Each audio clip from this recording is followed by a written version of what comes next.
This is a Rogue Media Network podcast.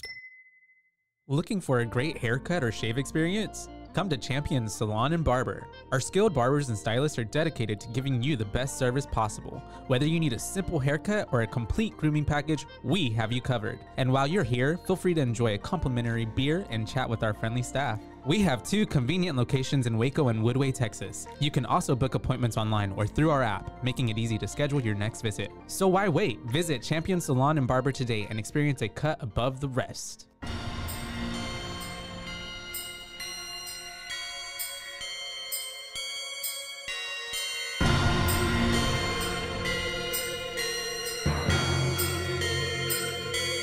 BooBaes!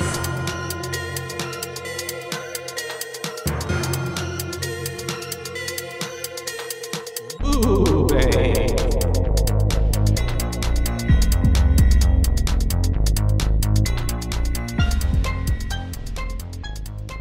Well, hello, Hi, and welcome to BooBaes! BooBaes. That's right, we're your hosts. I'm Caitlin, And I'm Joshua. and today we're here to talk to you about a listener favorite.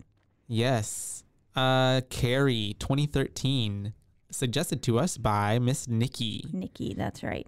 Yep, one of our super fans. And she is a super fan of this remake of Stephen King's original work of Carrie that was released in 74 or 76? 76, 76, yes. Way before our time. Yes. But I thought for some reason my brain was like 2013. I was no. like, we were alive. no. The other one. But Yes. also just shows like how everything, like things never die. They get remade. They get brought back to life. And yeah. It's a new iteration for another generation to... Iteration for another generation. Wow, that rhymed. Did. For us to devour. And so, yeah, do you want to get into it?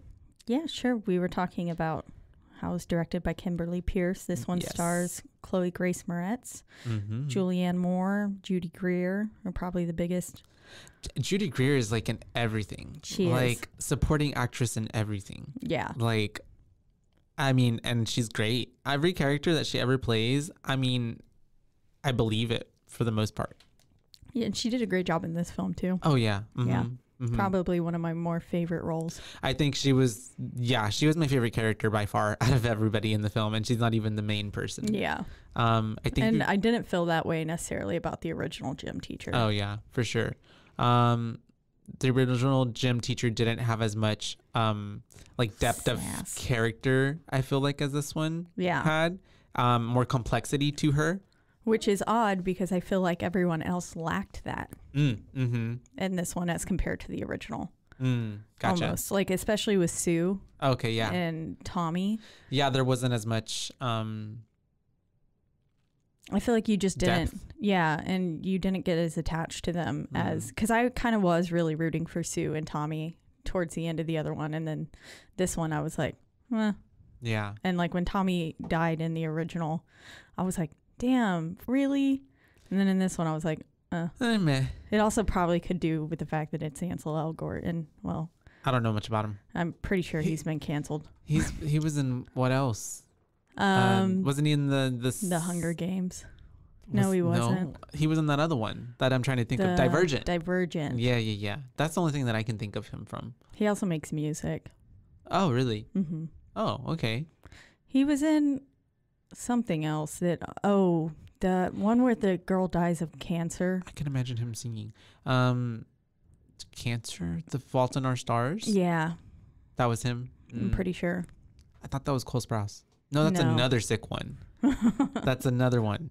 There's a lot that have that same. Storyline. Everybody. A Walk to Remember. Yeah. That's the OG. Now, if you know that one. All right. So, Kimberly Pierce, we were talking about how she directed this as well, and she only has 4 movies that she's remade, which is pretty interesting to me. And they're all like super spaced out. So like, I wonder what else she does in the industry. Maybe she just, only picks up things when she really is passionate about it. Oh, yeah. I'm looking up stuff on her. Apparently, she's like an activist and stuff. I don't know.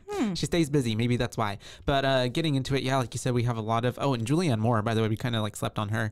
I mean, that's a really big name, like you said. It's a huge name. Yeah. I mean, she's been in so many things, and I enjoy her acting most of the time. Yeah. Yeah. And she did a good job in this one. She didn't, as we were speaking about a little bit before we started recording, she didn't have the same like creep factor. I feel like they tried to tone it down in terms of like, because in the original, I feel there is that creep factor, but it also kind of, it straddles like a line of camp almost. Yeah. You know, of how like creepy and like whatever they are, and, you know, the mom especially. And I feel like they tried to do the opposite of that, but it's like an overcorrection. You know, like they tried to correct, but it was overcorrected. And I don't know if it needed to be corrected. Because I liked, because it didn't. I mean, I can see where you would want to take this and make it to where it's not like creepy. Well, no, like, it's not even that. It's not even the creepiness. It's like for instance, in the original, like when the mom is getting murdered with, you know, getting stabbed and stuff, and she's moaning. It, for me, was more comical. Yeah. In the original, as opposed where I feel like this one, they were trying to make it more like serious, but it's like, I feel like they could have done a little bit of it, but they didn't need to turn it up like 100. You know what I mean? Yeah. And but with I get as much of the, I feel like the religious factor wasn't as big in this one. I mean, even though it was still a very prevalent part, it didn't feel like the same gravity. It felt like something towards it. And it felt like the pacing in this one was a little bit more, it was trying to get ahead of itself almost. And then it would have to. Well, yeah, they were trying to fit in more scenes in the same, it's the same exact time run frame. Time. Yeah. I think it's 1 minute longer. And so it felt a bit more rushed. Yeah. As opposed to the first one. And they made certain scenes original. longer, like Chris and Billy's death, that I don't think necessarily needed to be as long as they were, in my opinion. Like the whole chase and stuff. I like how just like not even a second thought in the original, Carrie just blows him up. She's just like on site. Okay, bye. And this one, she kind of tortures him a bit. Yeah. And this one, everything felt much more intentional with Carrie's powers than it did in the original. And in the original, she was just kind of like, well, I don't know what this does, but let's do it. Yeah. Yeah.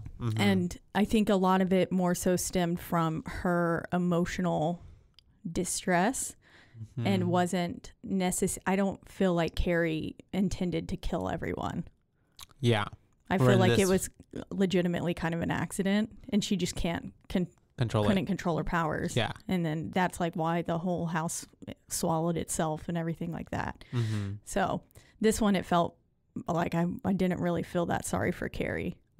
I was like, well, she's murdering people straight up. I thought it was really cool. Like crushing the people in the bleachers. Oh, yeah. That was a cool scene. And then like with the electrical cords to that one chick, and then she caught on fire.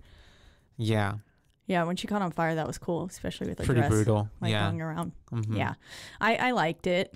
I just didn't feel as bad for Carrie. Oh, yeah, for sure. In this one. Like it was I think also that goes to like CGM, is that her initials? That CGM's performance was kind of a bit at times like, I felt like she was dazed and confused. Like she was kind of out of it a little bit. You know what I mean? I think so. I don't know if that makes sense, but it just felt like she kind of didn't have as much going on in her face, especially if you compare it to Sissy Spacek's performance. Because she did such a phenomenal job. And then talk about just general creep factor there too. There was no comparison really. And I feel like that would just be hard in general to recreate. Well, also too, if we want to go unfair, let's, I mean, the original is really good and we like it. You really like it. So it would be hard for anything to kind of stand up next to it. Yeah. I don't think many people could give the same level of performance that Sissy did. I think also too, for the time, it was just like, it's kind of one of those things, like, I feel like it was encapsulated a time period, you know what I mean? Encapsulated. And so like putting it in today's like perspective. Yeah, having the cell phones and stuff made it weird. And I was like, also like nobody nowadays I feel like would ever be like, plug it up. Like I know that I feel like there is bullying, yes, but like I don't like to that. Like, I feel like I don't think that jargon would have been used. Or any of that. But I mean, anyways, digress. We start with the movie, right? Going into Mrs. Margaret White, giving birth to Carrie, but she doesn't know. Is it she thinks it's a cancer. I didn't know I was pregnant moment. It's a baby Jesus situation happening. Yeah. Except for Mary knew she was pregnant, so never mind. Yeah, that's a little different, I guess. But also, Margaret is just crazy. She hadn't known she was pregnant, and she was just in denial. Yeah. Yeah, because she literally had sex stuff going on in that mind of hers. Major delusional. Yeah. Bits. And so she ends up giving birth, and now remind me, did the original? That's a real baby. Yeah, it looked. Yeah, that was pretty real. Yeah, red, bloody.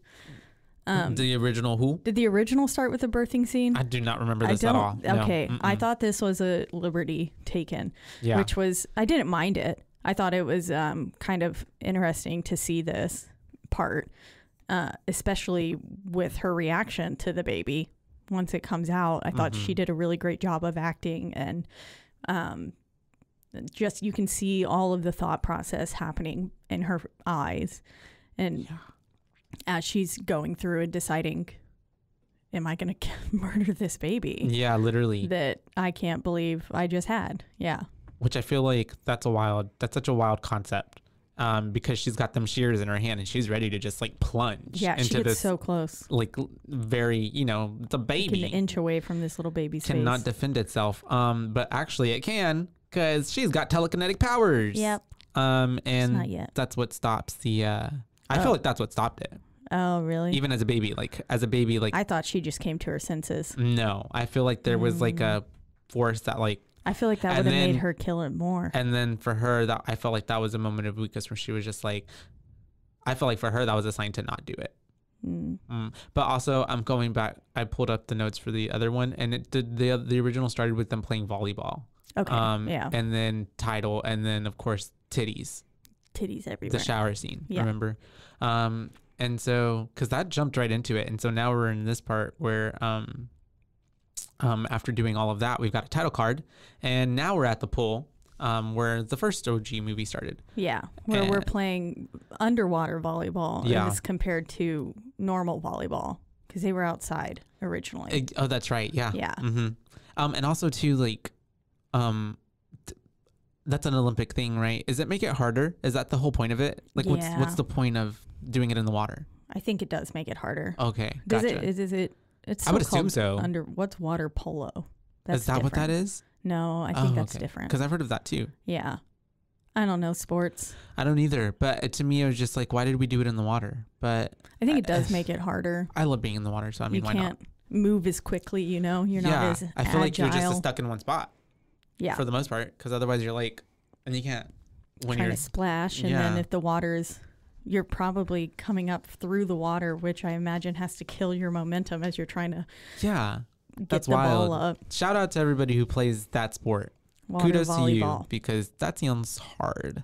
And so they're playing it. The coach is then having to kind of what's the word? Not invite. Coax. That's a good one. Coax Carrie to join, the fun, the team, because she's kind of always on the sidelines, and can't sit on the sidelines every time. And she has to serve the ball, and she accidentally hits Miss Sue in the back of the head. Yep, serves it right to Sue's head. And everybody's like, "Oh, OMG, eat shit, bitch." Which I think Carrie is the White. most like eat. Is that what they were saying in the original? Okay, got it. I'm pretty sure it was eat shit. Because I'm just like, who says that? Eat shit. Eat shit. Eat my shorts. And poor thing, she kind of laughs a little bit, and also she never says I'm sorry. Yeah, she doesn't. She's just kind of like, hee once everyone else starts laughing, and then that was when Chris came in with the "you eat shit, Carrie White." Yeah, and it was like, okay, that was Chris uncalled is a bitch. Chris is a grade A psychopath. I hated her from the instant. Yeah, she also had a face that like, kudos to the actress, because like she had even that like resting bitch face of just like, man, that looks like a mean girl. Like she was just too much spray tan on mean. too. Her lips were a weird color. Oh, were they? In comparison to her. Yeah. Yeah, she put too much fake tan on. She was trying to get that Staten Island girl look, maybe. Yep. And so, yeah, all that happens. And now it's a shower time. Thankfully, they don't do it like they do it in the original because that's just weird and creepy. Yeah, it's much less sensual. Yeah, because these are teenagers, remember? Yeah. And I think especially she's barely getting her period. So she's like a freshman. Yeah, so she's probably like 14, 15, coming of age. Like that's, yeah. So, but everyone else, she's in senior classes. Is that what that is? Oh, because everyone else talking about prom and all that shit, right? And because she was in class with Sue smart. And them too. She also could have just really, really, really developed like super duper late. That's true. It's not unheard of. Because some people do. Yeah. And especially I feel like if she's been sheltered and that like type of like, you know, I feel like that affects physiology, biology and all that stuff. Yeah, so, I would agree. So, yeah, crazy. And so she's unfortunately, we all kind of know she's taking a shower and then all of a sudden we got blood that's coming onto her soap that falls and she's freaking out. Which amount of blood on that soap, I was like, it a lot? It was. Okay. I don't know how much would. It looked like, she must have been having to have bled a lot, for that amount of blood to come out in the shower. Like, cause when you're on your period and you take a shower, like my sponges and stuff don't get covered in blood. Yeah. I'm also not like shoving them up your cooker. Yeah. But like also, I don't know. Is it different for your first one? Yep. Was it like? I felt like mine was less. Because it's got to deal with, I don't know. I think we talked about this in the original in the first one, right? Just probably. The amount of blood that was there. That was a lot like, too. It's just a lot of blood. Horror movie. Yeah. They gotta get it in somehow. Leave it up to Hollywood. And make sure to DM us about your first period and let us know how much blood was there. And so we also have her doing the same thing, like running up to the girls, freaking out, help me. And she gets blood all over Sue. And Sue already is like, what the fuck, freak? Yeah. I was like, oh, damn. And she thinks she's dying. And they're like, it's just your period. And plug it up starts happening. Chris starts getting the tampon, just saying it's just your period, plug it up. She whips her phone out immediately too after she starts throwing tampons at her and is filming the whole situation, which is, I do feel like would happen in this day and age. Yeah. World if people star. were bullying and stuff like that. There's cameras on everything. Yeah. Because I mean, like the moment anyone gets in a fight or anything, people pull out their cameras to record. Yeah. I feel like it's not impossible for this to have happened. It was an added layer to the movie that, made it relevant for 2013. It would have been weird if they didn't have like cell phones at all. And so I feel like they kind of had to tie it in unless they were trying to stage it in the 70s. I was about to say, I want that movie. I want it like now, keep it in but the 70s. Stage it back then. Yeah. Very Truman Show. And so, or Truman Carrie crossover. And she breaks the fourth wall. And then they're like, because like everybody knows that she's psychic, but they pretend in that world that she's not. But then she ends up breaking through and then wreaks havoc in the real world. I don't know. That'd be cool. And so anyways, with Jim Carrey playing Carrie. Can you imagine? It's like The Mask happening too. Oh, dude, throw that in there. And so all of his movies, actually, as I just started, The Grinch, literally everything. And so we have the girls basically attacking her because that's what it is. It's assault, and she's freaking out. And the teacher finally comes up, Mrs. Desjardins. Desjardins. Desjardins. Right? Yeah. Desjardins. I think they called her Desjardins. Yeah. But on the subtitles, it looks it looked French, Spanish. I don't even know what it was. But Judy Greer comes up. Mrs. D. I'm gonna call her Judy. She comes up and she is, trying to figure out what's going on. And it's the way that Carrie like puts her hand all over her and gets like blood all over her tennis skirt. Bloody handprint on her white tennis skirt. I think it was blue. Or was it blue? Yeah, oh, you're right. It was still very noticeable on it. Because it looked like a murder scene, like a bloody little handprint right on it. It fucked up her skirt for the rest of the day. Because she didn't change. And I was like, girl, you don't got nothing else to change into? Yeah, she was wearing that all the way to the end of the day. And then I was like, I know that's gross. Yeah. That's really gross. That's someone's eggs. Someone's lining. Eggs. Just uterine lining. And so. Sloughed off. Yeah, she ends up slapping Carrie to kind of get her back into reality because she's freaking out. Which happened in the original as well. And which... Yeah, that whole... Anyways, slaps her, and then it brings her back, but at this point, I think that's whenever still all of the... Before she slapped her, it's whenever all the tampons and everything beside her were, like, moving, shaking a little bit. Yeah, she was kind of, like, pushing them away from her. Everything was kind of pushing away from her. And the lights blow out. Yeah, and then the light blows out after... I think after she hits her. And she's, like, trying to hold her and stuff. Which is also, like, I feel like at that point, I would have been like, oh, that bitch got powers. Yeah. Or it would have been like, that's a really weird coincidence. But once you saw the stuff floating or pushing away from her on the ground. Yeah. Once I noticed all of those things moving away from me, I would have been like, yeah, that's a little weird. Something's happening. The light exploding could have been a very weird coincidence. That's true. But the stuff quite literally moving away from someone's body, no, you can't really explain that away. And so, unfortunately, we have Miss Carrie in the principal's office, and she is having a talk from Miss Judy and the principal, and they're, trying to make her feel better. I don't know, trying to just kind of, calm down the situation. And but again, the principal doesn't know her real name. He calls her Cassie. Yeah. And then he thankfully gets it right quicker than the other principal, than the original. Yeah. And Judy's like, I'm sorry I slapped you. Yeah, I should have handled it better. Acknowledges that fact in this one, didn't in the other one, 70s. No.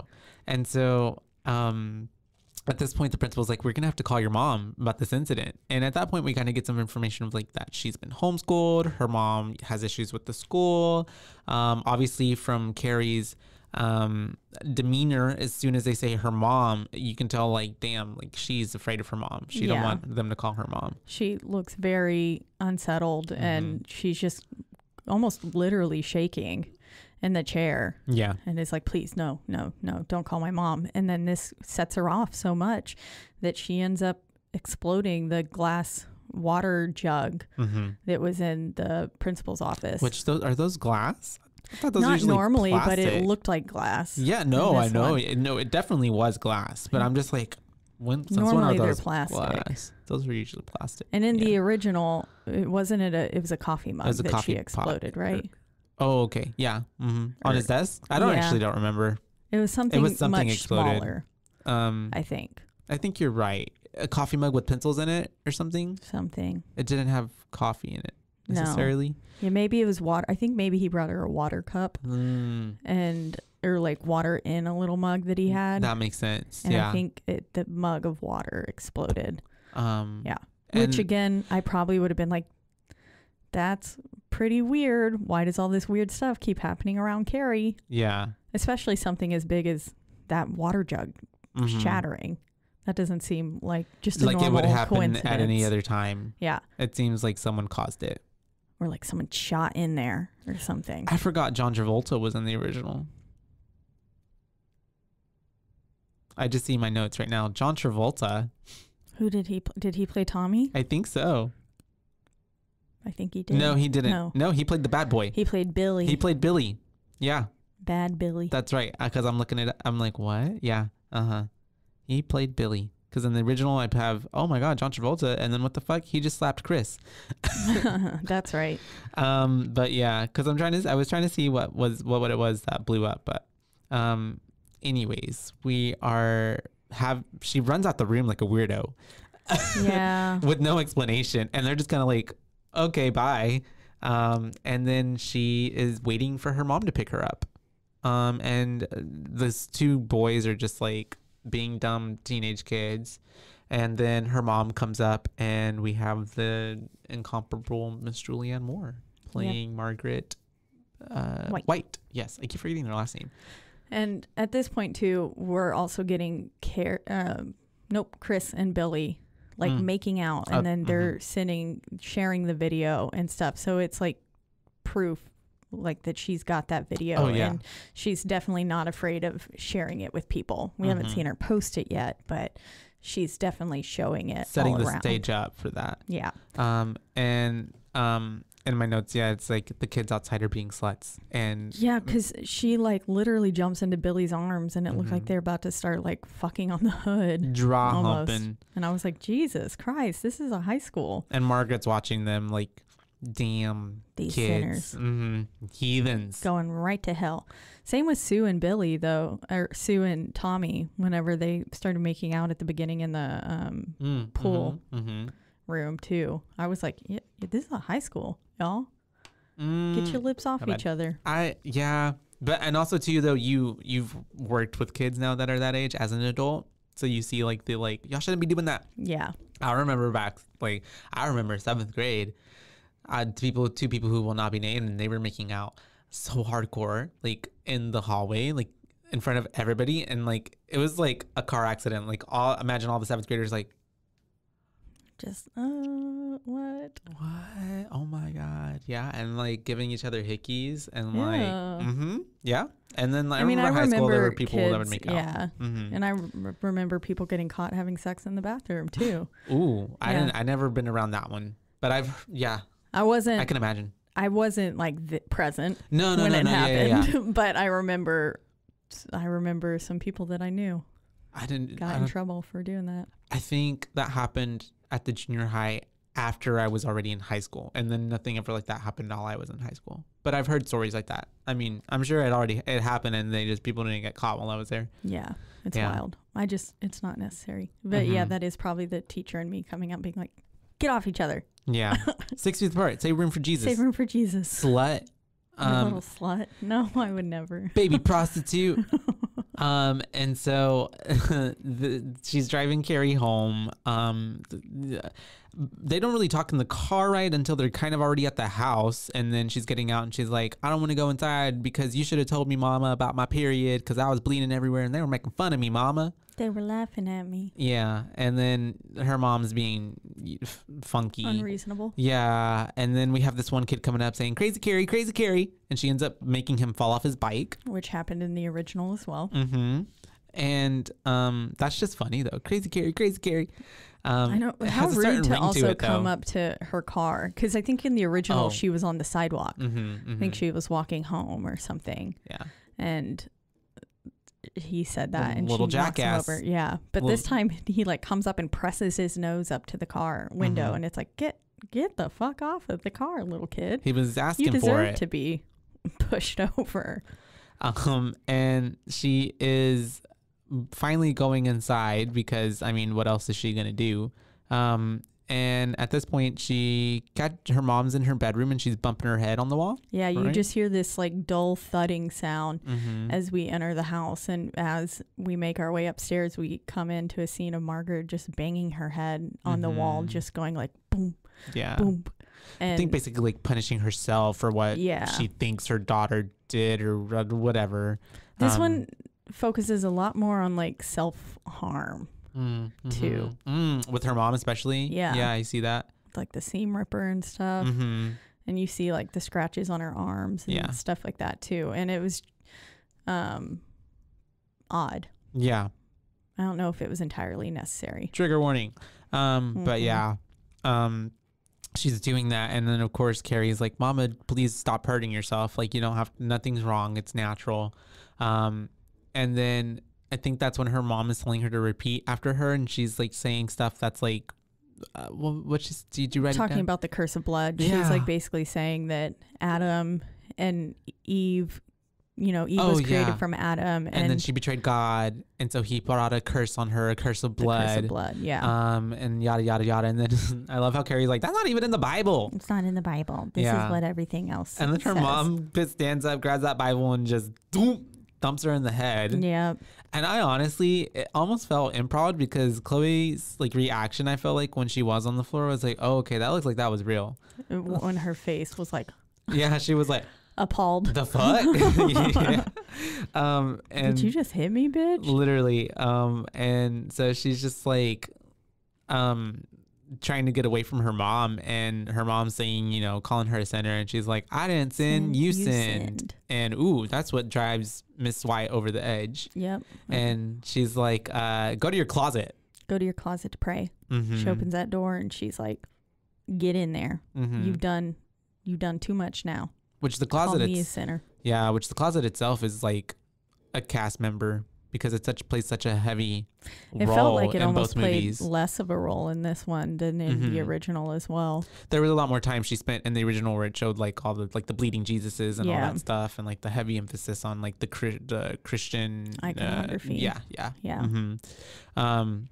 Because we don't even really see anything, because it then focuses on her mom for the most part. But yeah, she puts her in the closet, and that's not a place where anybody should be. So happy Pride. Happy Pride.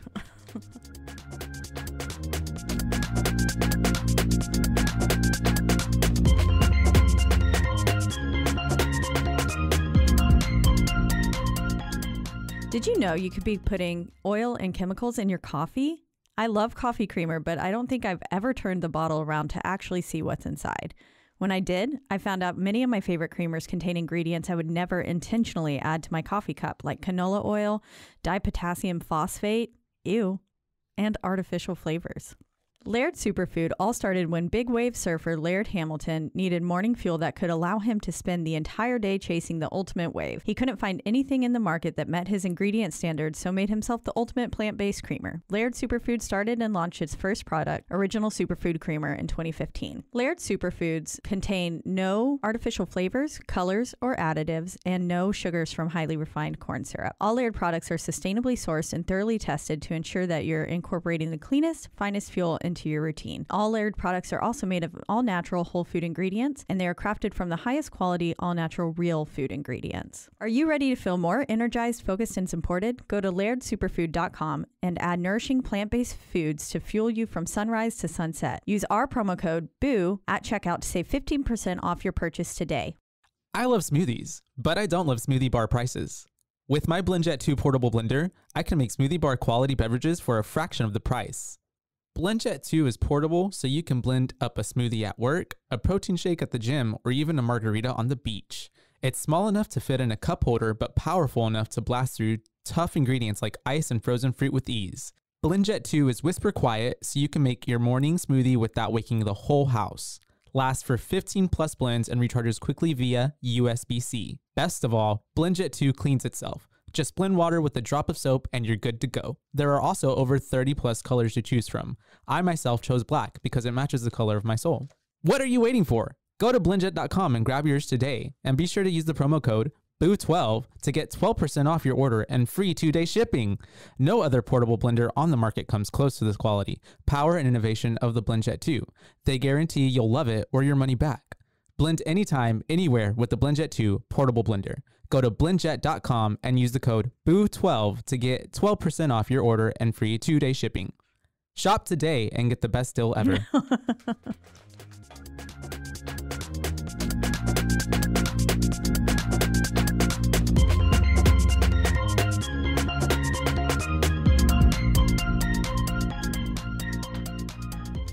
So Margaret locks Carrie in the closet and says, you know, you have to stay in there until you pray and think about your sins, little girl. I didn't like how she kept calling her little girl. Yeah. Yeah. She said it a lot. Little girl. It's just weird.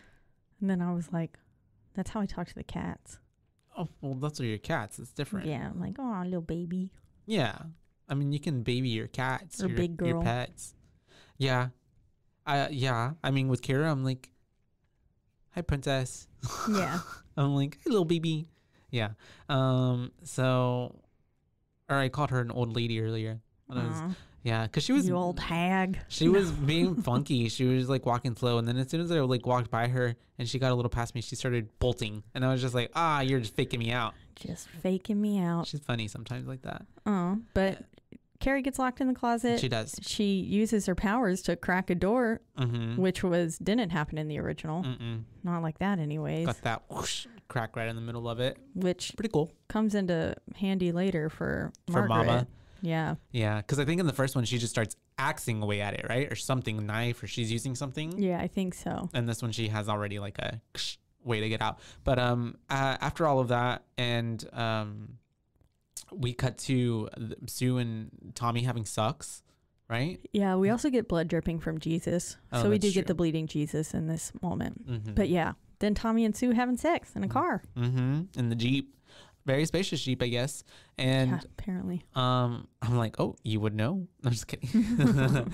And so the seats do go down flat. Do they? Oh, all right. Maybe there's a reenactment that needs to happen. And so Miss Sue can't climax because she is feeling very bad and guilty about what she did to Carrie. She starts talking to Tommy about it, and Tommy, starts talking about his old bully in this kind of old, story. And he kind of is the catalyst for Miss Sue trying to think of a way that she can make up her wrong, basically. Yeah. Like, get rid of her guilt.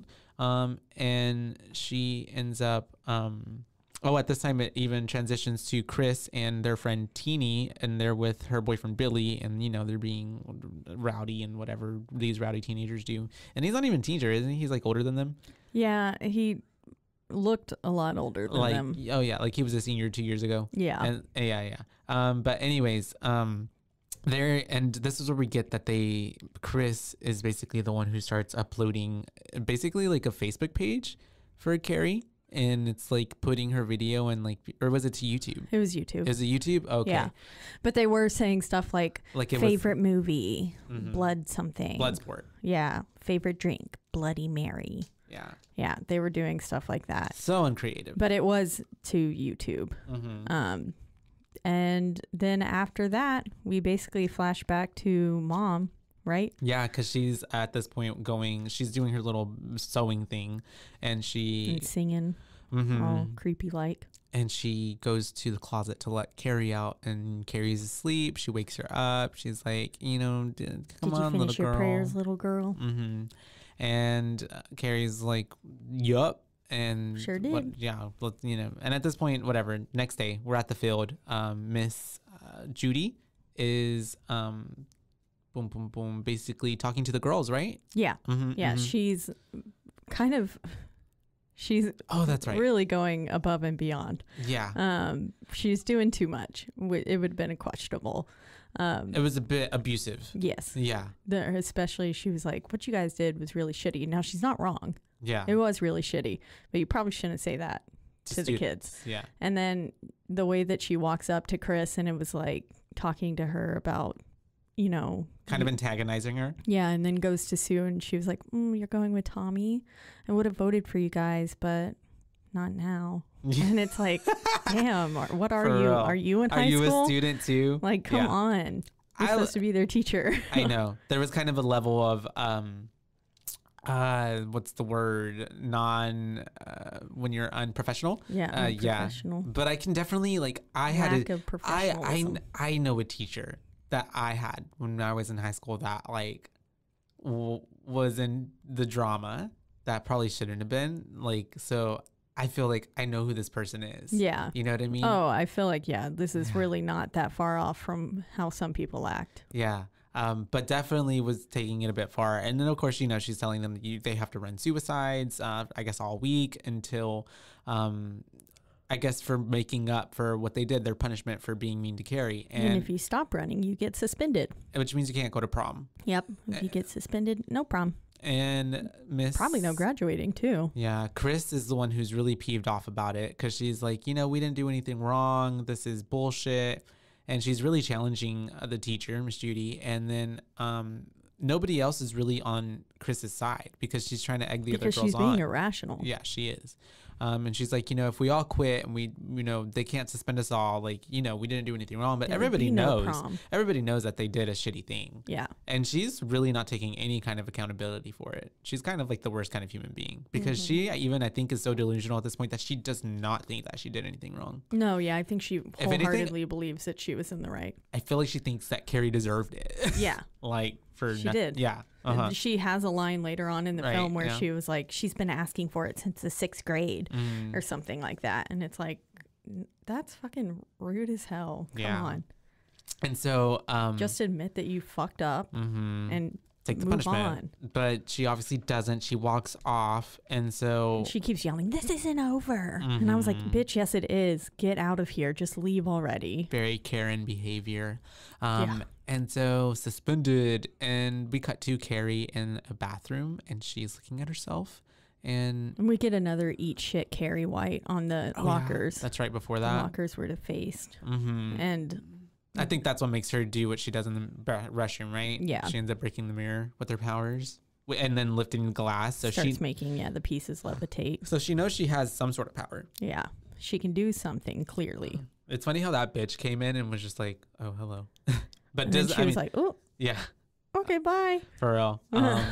And so she goes to the library, and because I think at this point too, because of at the beginning, Judy said, like, you're excused from PE all week, you can go to study hall. So she's in the library. I think this is during her study hall, and she's looking up all her powers and psychic books and all this stuff. There's a small continuity error here.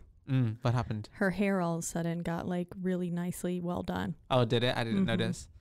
Yeah, it looked like she all of a sudden got a nice straightener. And before, her hair was looking real... not wavy and all that kind of stuff. Yeah, frizzy and wild.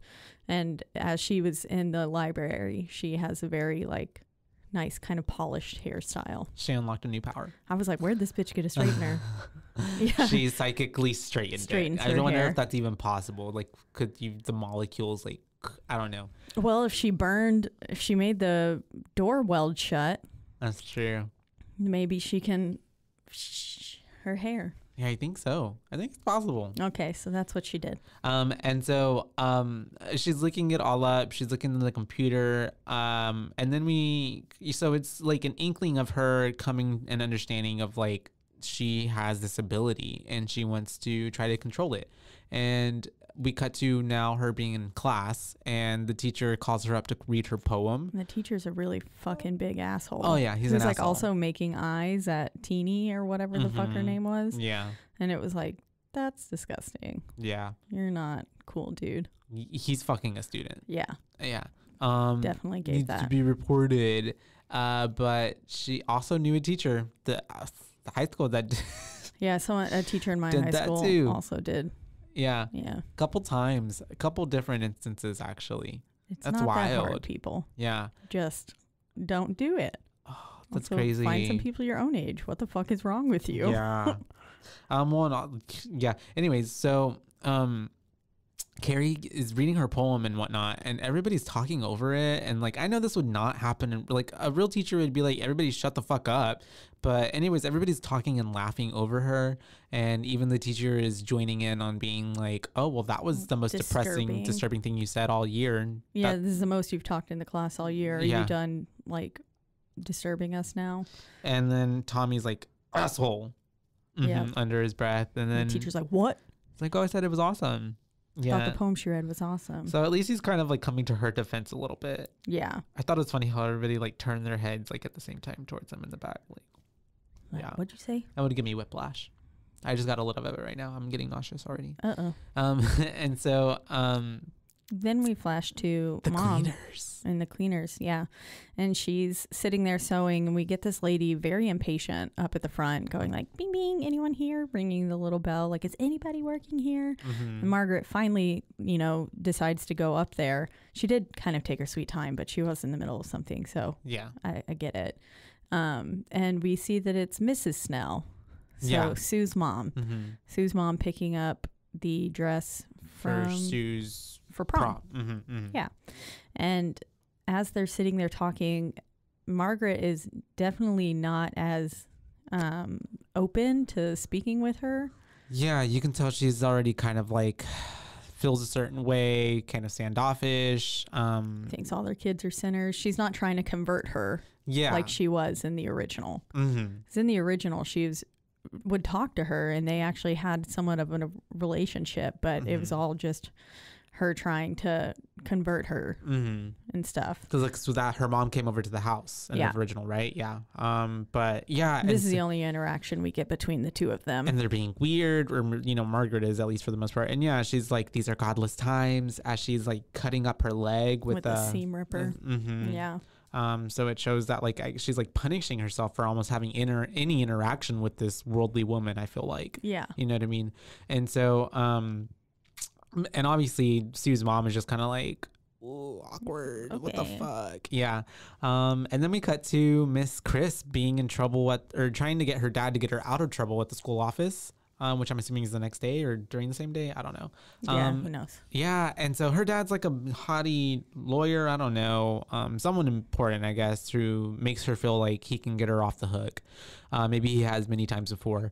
But she is basically trying to say that she didn't do anything wrong. And then he is being condescending to Judy. And then I love how she kind of flips it around on him. And she's like, well, there was a video that got sent around, and if this is on someone's phone, it would be pretty damning to that person. And then that's when we see like Chris obviously was not smart enough to delete it. Yeah, and so she wouldn't give up her phone. This bitch knows she's guilty. Yeah, and her dad's like, just give him the damn phone, and she's like, no, and walks out, runs out. Yeah.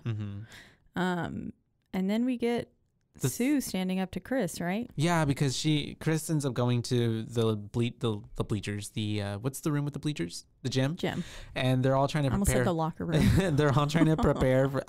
There's probably someone there too. They're trying to prepare for the prom and stuff. And Chris is like, well, I'm not going to go to prom, so haha. I guess, I don't know. She's really taking it all out on Sue. She's being a fucking bitch. Yeah, to everyone. And she confronts Sue, and then at this point, Chris is basically saying, you don't even care about Carrie. You only care about like your perfect prom and this and that. Your perfect night. You've already practiced the sounds that you're going to make for Tommy. Which I'm like what perfect? They've already been fucking. Yeah. Like, shut the fuck up, Chris. And so, like, she's fucking pregnant. Yeah. And so, that was a weird additive too. Yeah, I was like, it wasn't in the first one. Necessary. But maybe... Yeah, I don't know. She's going to give birth to Carrie. That's what it was like, her Carrie's powers transferred into her. And so Carrie is now at home at this point, and she's reading all these books, and she starts to make them float around her bedroom. Kind of practicing all of her powers, making all of the books fly. She even ends up lifting her bed off the ground. Yeah. Which I was like, now I can understand why her mom would think this is a devil. Oh, yeah, it seems for sure. Very possession. And especially when she starts hearing all that ruckus, and her mom does not play any games, because she grabs a knife and she's going upstairs to be like, what the fuck? What's going on? Which I was like, why would you grab a knife to go up and check on your daughter? But she's crazy. This is also Margaret. Yeah. So... And so she walks in, and then I don't know how Carrie pulls it off, but she makes it look like she was asleep and the lights are off, and like she's like, yeah. And all the books are neatly stacked and organized. Yeah, they're not on the floor or anything. But her mom walks in, and she starts tucking her in creepily, and it's like, I'm not going to let anybody hurt you, whatever. My little girl. And Carrie makes the knife go off the table. And then kind of smirks. So yeah, just some more weird mom interaction. And at this point, Sue is at her boyfriend's practice the next day, and he's at lacrosse. She calls him over, and she wants to talk to him, and immediately she's just like, I want you to take Carrie White to prom. Yep. And he was like, oh, no. And she was like, yes. And he's like, is this I don't even remember, but basically he's like, I can't do that. And she's like, no, you need to do this because we need to make things right. Yeah. And she was saying that she can't go. So I'm guessing, I don't know, some sort of punishment still got inflicted upon her. I'm not really sure. I feel like she was punishing herself. Yeah. More so. Yeah. Because, I mean, her mom obviously picked up the dress for her, so she was not grounded in any way. Well, and right? But like if the school had said something to her, I mean, her mom would have still had to pick up the dress anyways. They paid for it. I don't think she ran. She did everything. So she's doing this for herself. Yeah. Like, this is her choice. Yeah. I don't think the school had anything to do with it. No. But we do have him then going to ask her out, and she immediately thinks it's a joke. Yeah. And runs away from him miserably. Oh yeah, for sure. Talking to her. He was very unbelievable. Yeah, he didn't go about it in the most gentle of ways. I mean, he was trying to be nice, but it just didn't give very genuine. Fell flat. Yeah. And yeah, she runs away, and then she's crying in the locker room. Yep. And she even told them, like, stop trying to trick me and stuff like that. And then this is where we get the Judy gym lady teacher coming up, and we get the scene that happened also in the original, where Carrie's crying. She says, like, Tommy Ross invited her, and that they are just going to trick her again and stuff like that. And then Miss Judy takes her to the mirror and talks to her about being pretty and says you have to change all these things about you in order to be pretty. Yeah. Kind of thing. Same thing. Same concept. Yeah. I feel like they took that almost word for word. Oh, yeah, for sure. She's like, if you would just stop slouching and put some, pinch your cheeks, put some makeup on. A little curl in your hair. You'd be beautiful. Yeah. Yeah. But not the way you are right now, sweetie. But obviously, not beautiful. Carrie, but even as she's talking to her about that, Carrie kind of gets this like little boost of, I don't know, confidence. She does light up. There's a lot of times in this movie where Carrie lights up and like smiles a lot more than in the first one. Yeah, believingly than Carrie. Carrie in the first one seemed much more hesitant the entire time. And when she did smile, it even still was just creepy. And next after this, we have Miss Judy going up to Sue and Tommy, just like in the first one, because she's basically being like, y'all better not be fucking with this girl because that's fucked up. Yeah, better not be playing a joke because, and she has the same line too to Tommy. She was like, don't you think you'd look a little ridiculous with Carrie White on your arm, kind of thing. And it was like, just rude as fuck. That's kind of mean, but okay. Yeah. But in the context of the story, yes, because they're social. She's like a social pariah. Yeah. And he's also got a girlfriend. Yeah. But also, whatever. This is what works for the plot of the movie. Okay. Yeah. This is what Stephen King wrote. So it's the Bible. We got to go by what it says. Lord Stephen King. And so he ends up going to her house, right? Yeah. At this point, and she agrees to go only stalkerish after he's pressured her, basically, because she's afraid of her mom coming home and finding a boy. So she's like basically answering yes, so he'll leave. I was also shocked at how, I mean, all these cars did look remarkably similar coming down the road, but I was like, girl, you don't know what your mom's car looks like? Yeah. Because each one of them, they were like different colors. Yeah. And stuff too. And I was like, you gotta know the color of your car. She's that paranoid. Yeah. And so every car could have been Mama's car. Yeah. She ends up going to a clothing store, I think the next day. Right? It has to be the next day after school because she goes to the store. She's looking for a dress. The other girls, Chris and like Teeny and the bitches, see her. So they're like, what the fuck is this? And they're like, she's going with Tommy and this and that. Teeny and the bitches. And Chris That'd be a good band name. Right, Teeny and the bitches, and Chris is very much like with just the look, like very much like over my dead body kind of situation. Yeah. And then we have Carrie showing up to her house, and her mom's waiting for her outside because it's like pitch black. She got home really late, and mom is like losing her shit on the front yard, like lawn, very noticeably. And she's like, "You cannot go to prom." And this is where we start getting a very PG version of the dog sniveling comment in the basically coming and saying like, that boy, he's gonna come paw at you, and once you've got the blood, the dogs will smell it out and they'll figure out where that scent's coming from, and they'll put it in you, basically. Basically like dogs in heat. Yeah. But it seemed much more toned down than the original. The original was like a very intense scene where it was like, Jesus Christ. Yeah. Yeah. Which I liked about the original. This one, I still liked this scene in general, but it just wasn't as intense and as graphic. Yeah, well, and basically because her mom's just, it's that whole, like, they're all going to laugh at you, they're going to trick you, and this isn't right. Like, he just wants one thing, they're all the same. And Miss Chloe, Carrie, there you go. This is the first time she's like, what's the word? Like visibly uses her powers against her mom, and her mom's like, "Oh, what the fuck?" Yeah, because doesn't she make it like she lifts all the furniture in the house and her mom. It is very real. It felt like a very real reaction from Julianne Moore because she's like, "Ugh." Yeah. and then she wouldn't stand up, and she was like, "Mama, stand up," and chokes her up. and has levitates her levitating from the ground. Yeah. Very Dua Lipa. And keeps holding her in the air for quite a while. And then this is where Mom starts saying, like, it's the devil. Oh, yeah, it's the witch. Yeah. Which, I mean... Well, understandable. Yeah. I mean, if I'm getting, like, you know... I would have been like, oh, something's going on here. Yeah. And it's the obvious connection for her mind to make with her I'd be like, oh, you're a mutant. I don't know. Or like, oh, cool. Like, you got powers, but can you put me down, please? Yeah. Let's talk about it. And so at this point, I think she does that and she's just like, does she put her in the closet?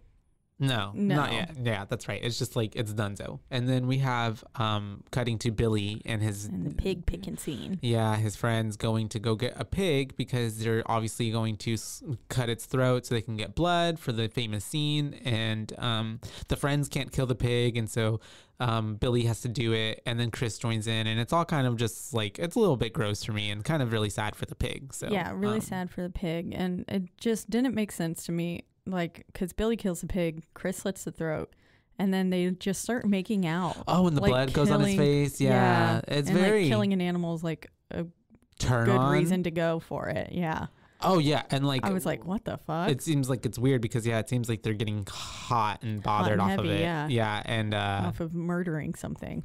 But I guess that goes to show just how psychotic they are. Yeah. Right? Because isn't it like serial killers, they hurt animals? Yeah. So some of them do get off on hurting people. Things. Yeah. And so, and then we have Sue vomiting at school. So it's kind of setting up the like whole, I mean, if you're a first time viewer, you probably wouldn't think like, oh, she's pregnant. I feel like I did maybe because you're a woman. I feel like I was like, not to like, because she came out and she kind of held her lower stomach. Yeah, or maybe I imagine that, but it kind of looked like the way that she came out. I was like, she got morning sickness. Because it just came out of nowhere. Yeah. But then also I was like, but why? I was like, what does that have to do with anything? Or being pregnant? To add more stakes, I guess, that Tommy dies. I don't know. We're supposed to care more. Yeah. It didn't make me care more. Or maybe that's their reason in this one why Carrie spares her at the end. And at the other one, it was just like, just because she didn't. Sue was kind of nice to her, I guess. Yeah. And was, well, and Sue goes into like cuckoo. She's in like a coma. She's crazy, isn't she? Yeah, she's in like a coma, I think. And then we'll come to basically just to like be like, where's everyone? And then falls right back into the coma. And so at this point, Carrie's making her dress. Oh no! After that whole situation, we see Chris and Billy sneaking the blood into the gymnasium. They're getting all that set up, and then we have Carrie making her dress for prom. And we get shots of everyone kind of getting ready. It's this montage. And the bitches, and then the boys, Tommy, and everyone. Yeah. It's a vampire weekend. Yeah.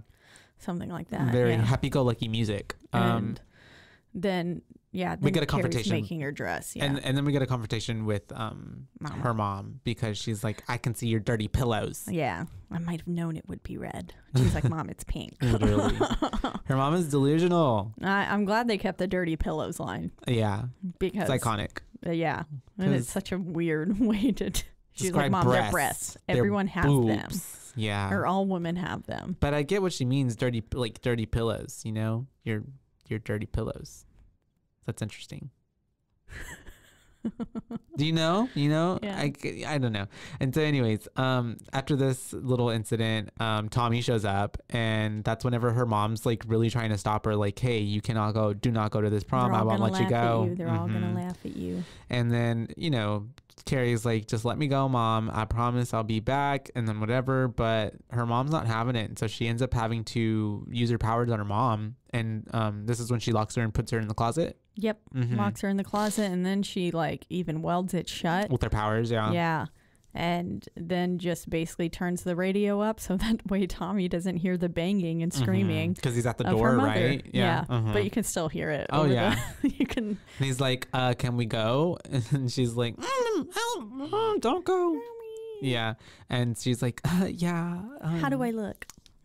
Yeah. And so they end up leaving. We get to the prom, and it's a whole thing. It's what prom is, whatever. He's introducing Carrie to his friends, I guess, or doesn't. Yeah. He's introducing him to the friends. Yeah. Yeah. His friend and then the nice girlfriend who goes to another school. Exactly. So doesn't know Carrie's. Or any of this stuff. Yeah. Or doesn't view her as a pariah because immediately she's super friendly to her and she's sweet. like, I love your dress. Yeah. You made it? Really? Mm-hmm. Yeah. Like, that's amazing. That's going to be me. Uh-huh. I'm going to make my own prom dress. Oh, do it. And so we have, it's honestly, she's having a nice time. It's so, this is the moment where it's like, damn, because you know what's going to happen, what's going to come up next. Tommy wants to dance with her, but she's, she doesn't want to get up. She's being, cautious, shy, all of those things. Yeah. And it was at first to a fast song. And she was like, yeah, maybe let's wait for a slower song. Miss Judy comes up to speak to her. Yeah. And she was like, oh my God, you look so beautiful, blah, blah, blah. And stuff like that. But then whenever Tommy gets back from getting the punch and makes the joke about the punch being spiked to the teacher. Yeah. And she was like, are you fucking kidding me? Basically. Yeah. And he was like, it's a joke. But then he comes back and he asks Carrie to dance this time. And she's like, all of a sudden now it's got a very like, no. I don't want to dance reaction. And because earlier she was just being shy and stuff. And then this time she's like, no, I can't dance. I've never danced. It's definitely more like fear at this point. Yeah. And so he's a charming, nice boy and he gets her up to dance. Yep. And I think at this point it does cut to after their little sweet dancing, it cuts to Miss Margaret breaking out of the closet. Yeah, clawing her way out of the closet. She can't unlock the thing though, so she's gonna have to make herself a bigger hole to get out of it. Literally with her bare hands. Yeah, like probably cutting up her hands, getting splinters, bleeding. And she so we already get the fact we get that mom's gonna be out of there soon, but we cut back and at this point they want to start doing the prom queen and king voting stuff. Yep. And Chris and Billy sneak in, and then this is where we get the line that was in the original as well, to the devil with false modesty. And then to the devil as they vote for themselves. So they kept that too, which I thought was cool. Yeah.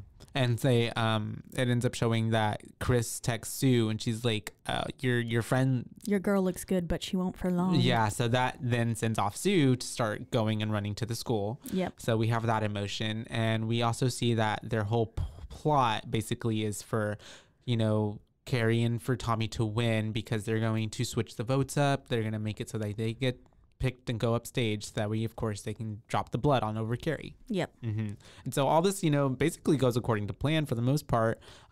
Chris and Billy are there, they're waiting for it to happen. We get this interaction between them where it's like they're both crazy.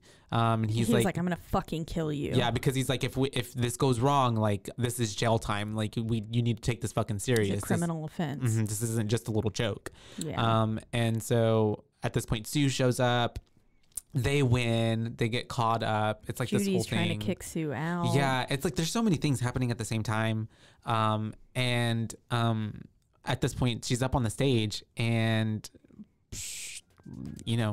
what happens next?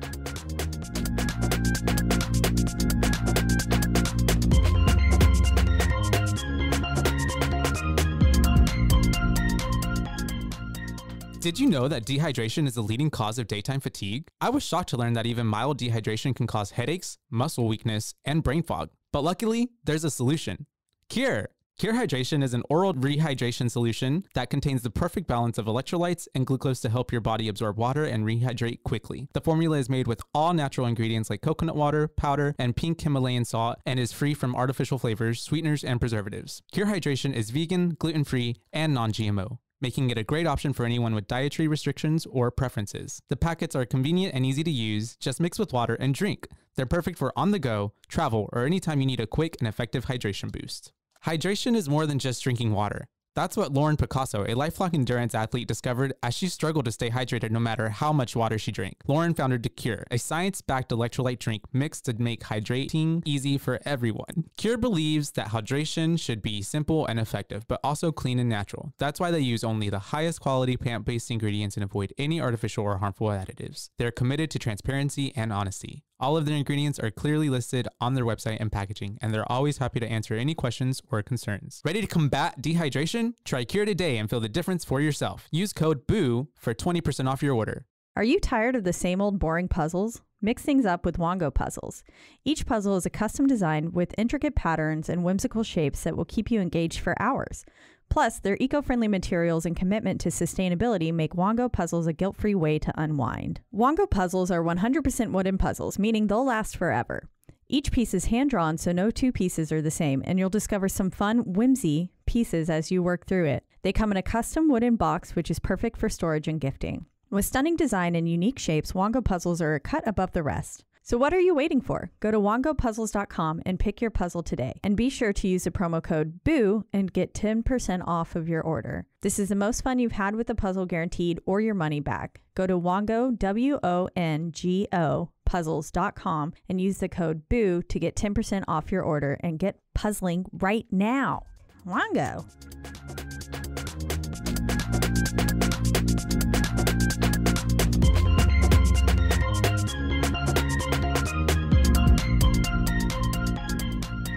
She pulls the cord, but it actually doesn't go the first time. So then Billy's trying at it, and then they're trying yet again, and then Billy finally gets it to go. And we get 3 different camera angles of this blood going dropping all over her, which I kind of did like. Yeah, how it did get over her. It looked very thick. Yeah, it did. Very viscous, like honey. And so obviously splashing all over Tommy's in his white suit tux, and he's like, what the hell, guys? And he's like pissed. Oh yeah, and like you said, we get all those, it's like all those different shots, so it's not just like one and done, and so it's kind of prolonged, and then everybody's like looking at her. They start to kind of laugh at her a little bit, but I think for the most part everybody's kind of like, and at this point they start laughing once they play the video. Yeah, that's true. Yeah, because the video goes up, played by Teeny, and it's of the Plug It Up. Yep.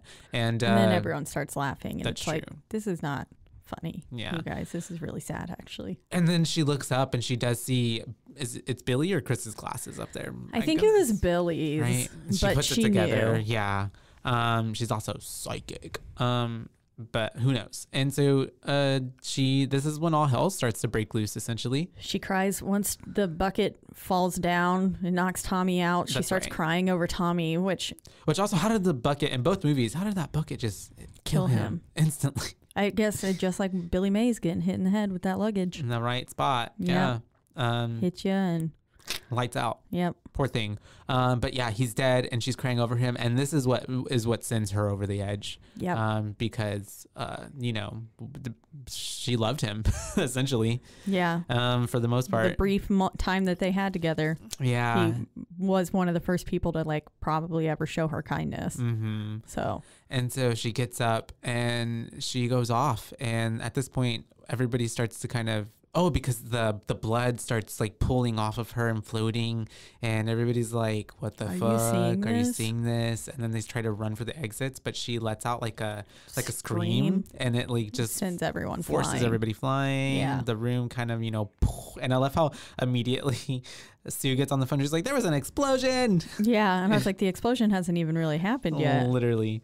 But she's like, oh my God. And then, Carrie just kind of goes full Carrie and just starts killing people. And this scene was a lot more, I feel like, graphic, drawn out than the original was. Yeah. The original happened so fast. Yeah, and the original was more like cutaway shots and like, Yeah, you're not really seeing these people dying. Dying and getting smushed by the bleacher scene was probably my favorite. The bleacher, we have the 2 twins getting trampled. Yeah. Because she's forcing them down to let the people run over them.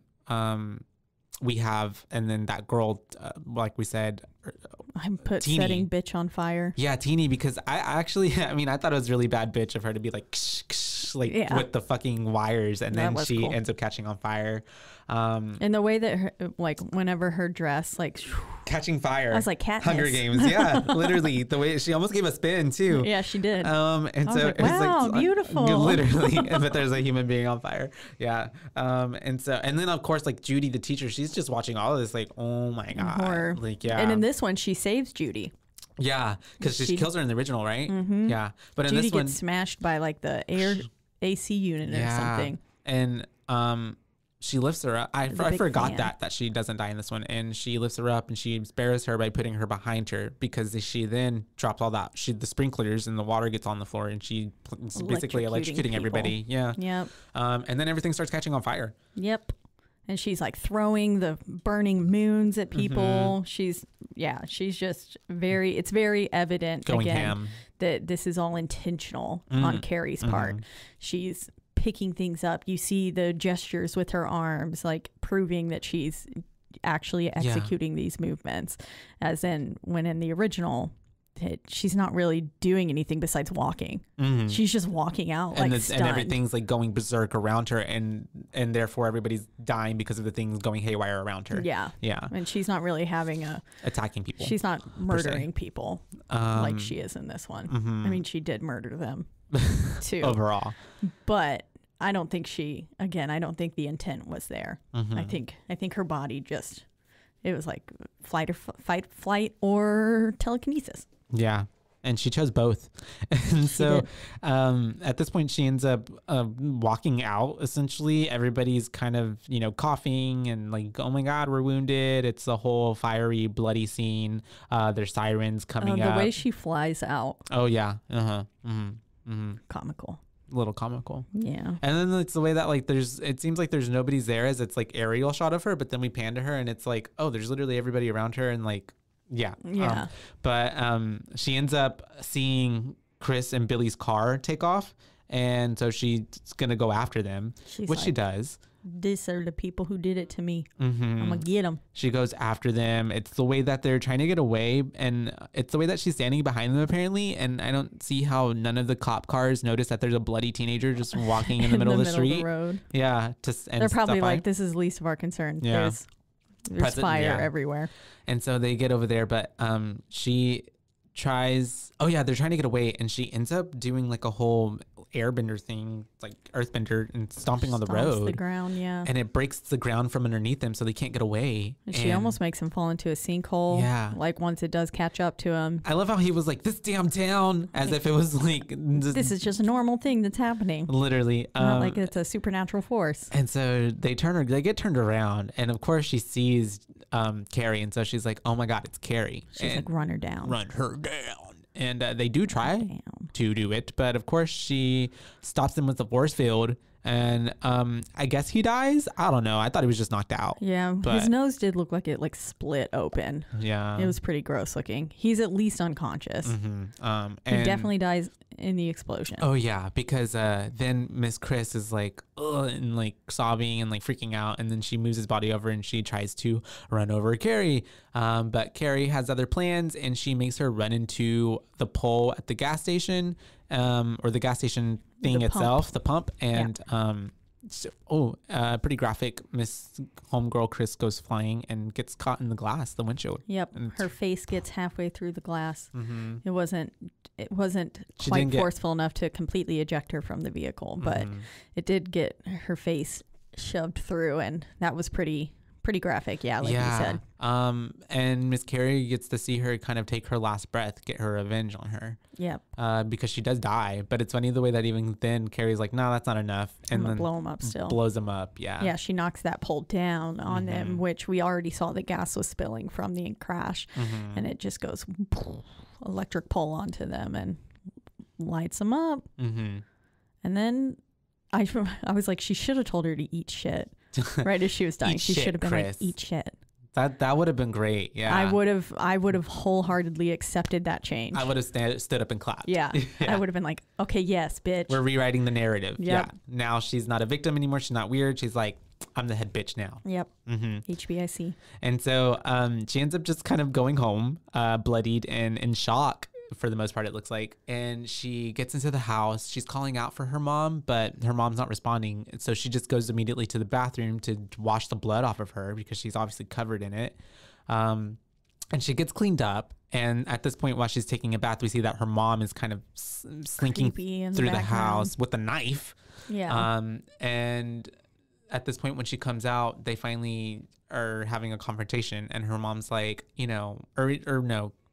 Carrie's like, they made fun of me, Mom, or something. Or you were right. They laughed at me. Yeah, there you go. Kind of stuff. And her mom's like, it's okay, come here, babe, we'll pray together, it's okay. I thought it was so creepy and weird. Is this in the original when she's like, I'll be the preacher and you'll be my congregation? I think it is. That line made me cringe. The part that made me cringe was when she was like telling her daughter, I liked it when he put it in me. Oh yeah, like describing how she was like, I should have killed myself the moment he put it in me. Yeah. But then he looked at me in that way, and we got down on our knees to pray, and that was when he took me, and I liked it. Oh, isn't this where she calls her like, you're a Cancer or something like that? Yeah. Or that was earlier, maybe. I think it was earlier. She was like, I thought you were a Cancer, and then Carrie was like, don't say that, Mom. That's mean. Literally. Yeah. That's really mean, Mom. Yeah. And I mean, poor Carrie, she's like, okay, yeah, let's pray. And she like, kneels and everything. And then as her mom's praying, she takes out a knife and just stabs her in the back. Yeah, pretty they're metaphorical. Saying the Lord's Prayer, and as she says, on earth as it is in heaven, just.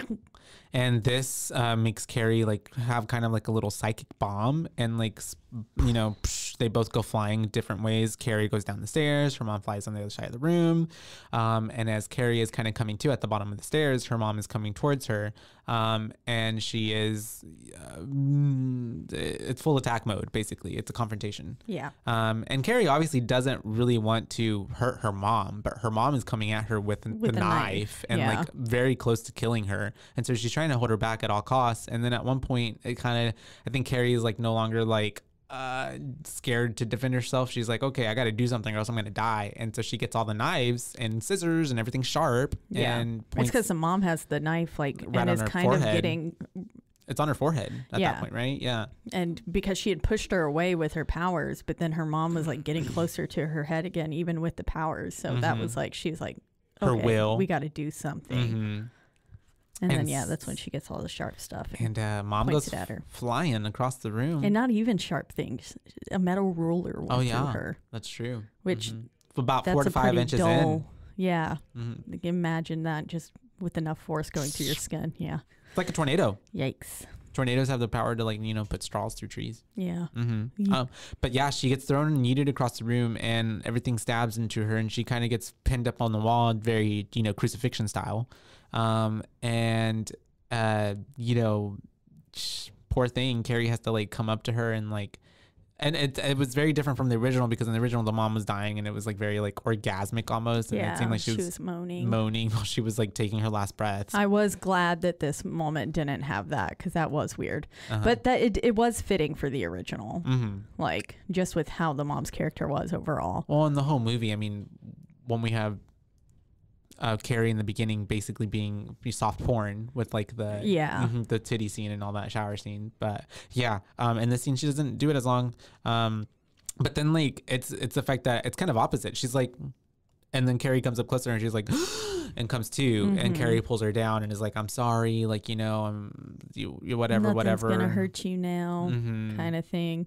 And then that's whenever Sue comes in, and it's so crazy to me too that like fucking Sue had to come in like after, like she didn't walk in whenever mom was like attacking her. Yeah. So it looks very damning for Carrie. Yeah. And so and I think if someone, if anybody, like if Sue were to see like her mom attacking her, it would explain a lot of like why even anything happened, because this is basically like a caged hurt animal that is like just lashing out, protecting itself. Yeah. And so she comes in and she's like, Carrie, like we gotta go, like I can help you, like this.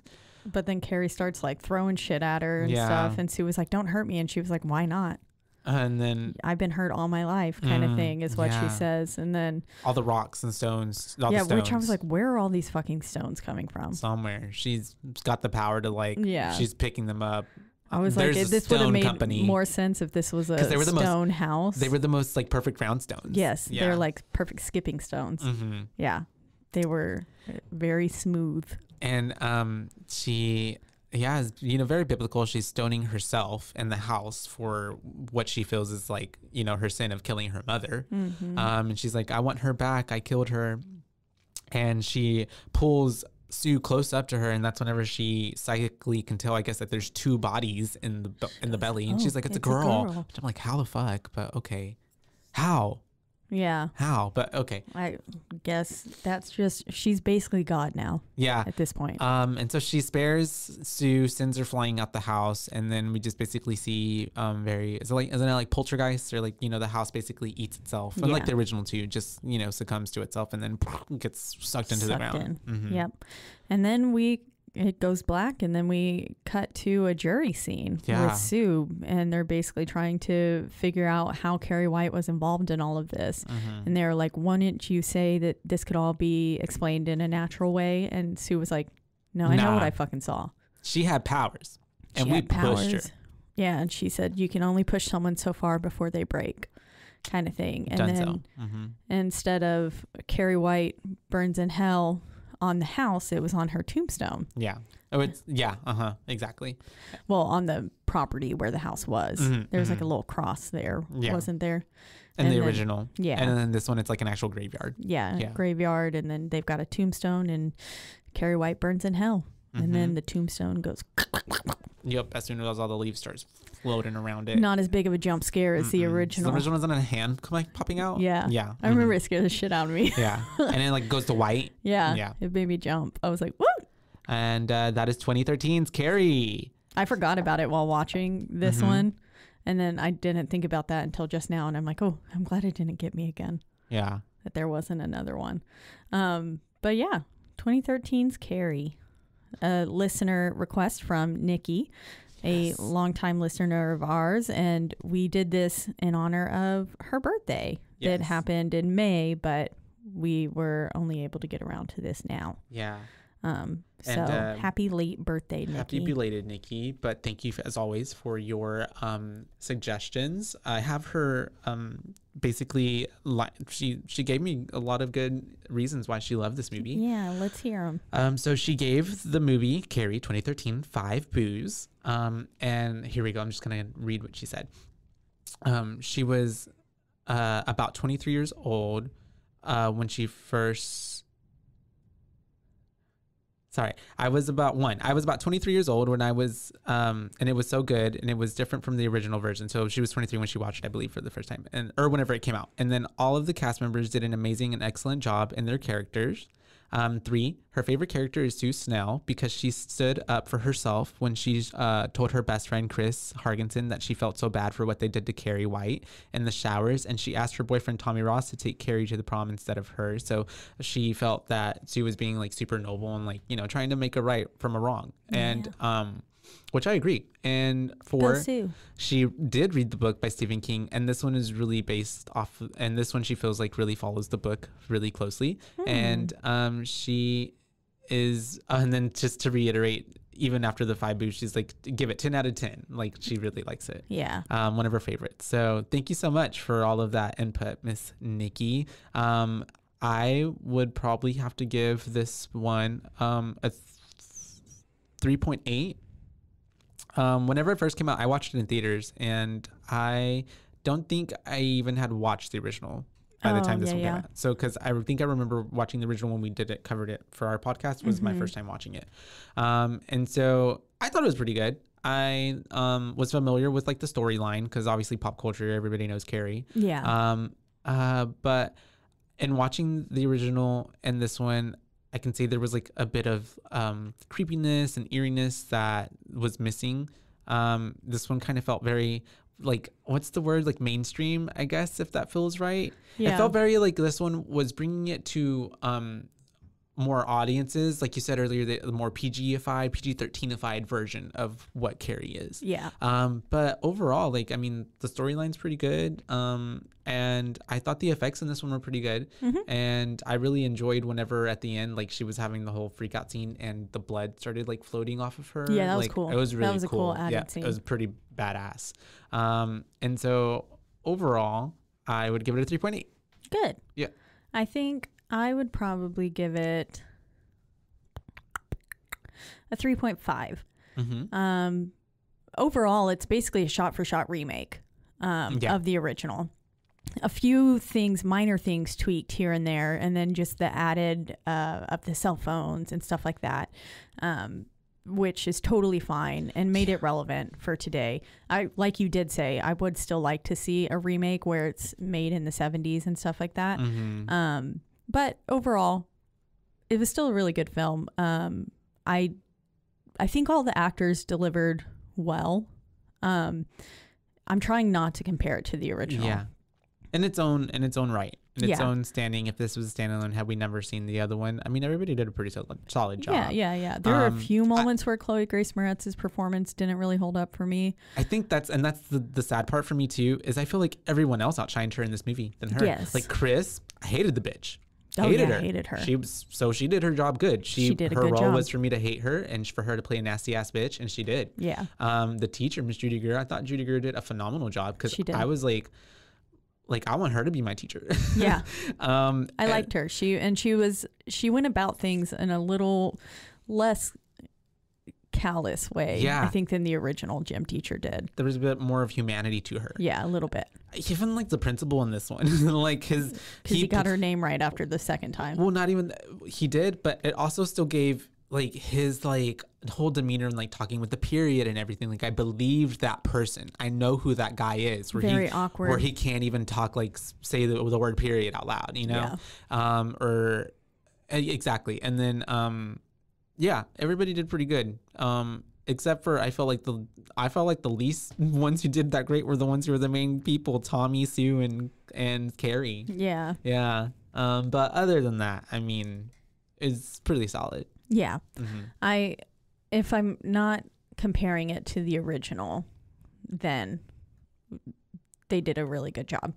There are some facts from the original that I wish but again, I don't think it's possible to. I mean, it would take someone, the perfect person playing Carrie, to be able to reenact what Sissy Spacek did in the original. I'm like trying to think of anybody today that I think that could even do that. And I don't think that anybody could, honestly. Yeah. Because it's such an iconic and very... she just brought something else to the role that I don't think other people can bring. It's like... She was Carrie. It's like Laurie Strode. Nobody else can play Laurie Strode. Yeah. That cannot be recast, you know? And then her character in the original Halloween, like everybody, like that's a perfect, or even a Sydney Prescott. Yeah. Like you can't redo those. Like, you know, you can add new characters. Like we had Scream 22 and 21 and 22. But even then, like it's not Sydney. You know what I mean? Yeah. Yeah. It's not Sydney. It's still not the same. It's still good. Yeah. But it's just not quite the same. Some people are just iconic. That's all. Some characters. Yeah. They live on. And she was. Do we want to hear some fun facts? Yeah. This is the first screen adaptation where Carrie is played by an actual teenager. Chloe Grace Moretz was 15 during filming. Wow, I didn't realize she was so young. And like, wasn't Sissy like 25 or 28 or something like that? Whereas Sissy Spacek and Angela Bettis, who played the role in Carrie in 1976 and 2002 respectively, were 25 and 28 when they played Carrie. The way I got both of them, but they're different. Got it. Yep. Okay. Because Chloe Grace Moretz was a minor, she was limited to 8 hours of work per day. When she was unavailable, director Kimberly Pierce substituted. She would be off screen. This was only done with scenes that Julianne Moore would talk to Carrie. Ah, okay. So basically, yeah, any scenes, I guess, like where the back of her head or something. Yeah, she was replaced. Chloe Grace Moretz had admitted to not having watched any previous incarnation of Carrie prior to this film. She decided not to watch previous versions prior to making this film since she wanted to create her own spin on the character and not try to copy Sissy Spacek or Angela Bettis. That explains a lot, actually. Yeah, it does. I feel like that really explains a lot. Because I feel like it would have done her justice to watch the original. Yeah, she should have. Because she would have. You can still watch the original and then still make it your own. Yeah, there's ways to do that. Like, yeah, that makes a lot of sense. Probably a young judgment call there. Yeah. Yep. Yeah. But yeah, that's fun facts. Some fun facts there. It was the film debut for Ansel Elgort. I didn't realize that. That far? Yeah, 2013. Jeez. Okay. Wait, when did they?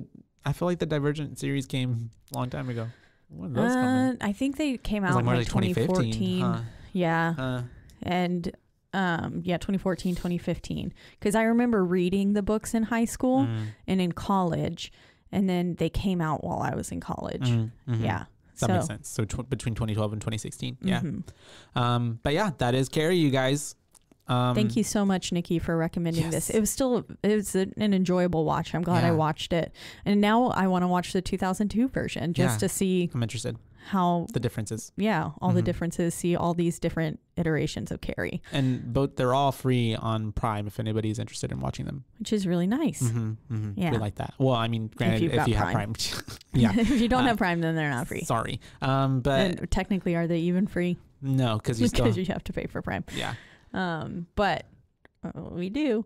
So they're free for us. Yeah. Anyways. Like always, we're in the lovely Rogue Media Network studios. That's right. They take really great care of us.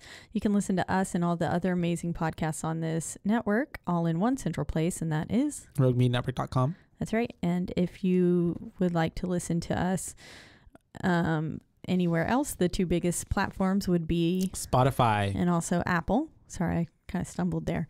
No, you didn't. And then if you want to reach out to us and let us know your listener requests, we still have an ongoing list of requests that we're slowly making our way through. You can definitely do so. And you can do that at our one social media platform, which is Instagram, and that is at BooBaes Podcast, and that is BOOBAES Podcast, because we're your BooBaes, not your BooBabes. So shit. Right. Yeah.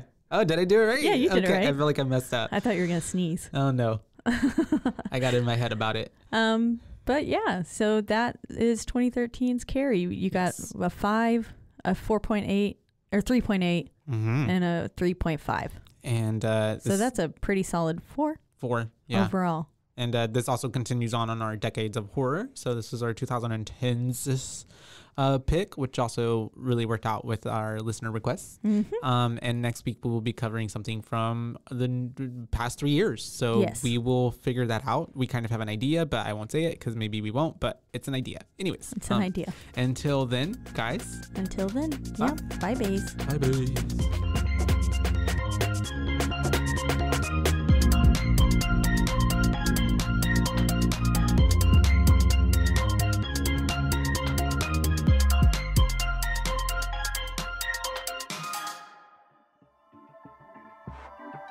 This has been a Rogue Media Network production.